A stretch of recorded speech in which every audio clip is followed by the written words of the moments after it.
Bago nga matapos ang taong 2023, ayan, magde-deliver kami ng napaka-cute na Shih Tzu. Sa Palestina nga namin siya ihahatid. Ito yung part na nakakalungkot bilang isang breeder. Kaya kapag may mga babies kami, hindi ako masyadong na-attach. Kasi pag na-attach ako sa kanila, baka hindi ko na sila ibenta. Pupunta. Oh, may bago ka ng fur, mommy. Oh, David, dyan ka lang.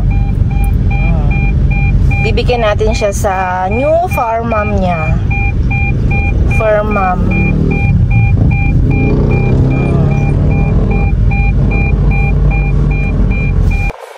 David!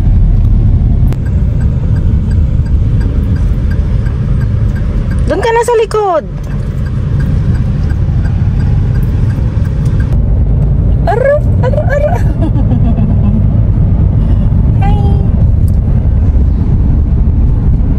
Madami kaming mga alagang aso pero si David lang ang pinaka-baby ko. May kalaro siya dati sa loob ng bahay namin, Pomeranian, kaso inaaway naman niya, nagsiselos ata. Kaya siya na yung naging bunso namin. Napaka-spoiled nga niyan sa akin. Katabi ko nga din siyang matulog. Wag lang siya makakita ng chi kasi huyo na ako sa kanya pagka ganon siya, res. Hindi ka pababa. Bye!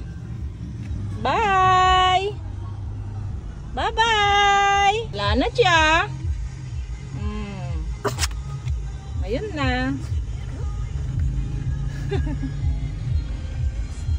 Bawal nga bumaba. Gusto mo bumaba? Ha? Bawal nga po. Oh, badyan ha. Ayun na si si Nana Ayun si Nana. Nana, bye-bye. Kamo, ayun si Nana Nag-deliver kami dito sa Palestina. Nana, bye-bye! Kamo, Nana. O, babi ka na kay Nana. Ayun Ayun! Tingnan mo na siya. Nana, ayun! Nana, bye-bye!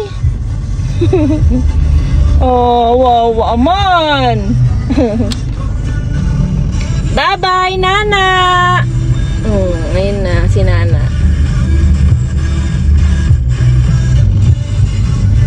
Bye-bye! Nalag! Saan kaya si David?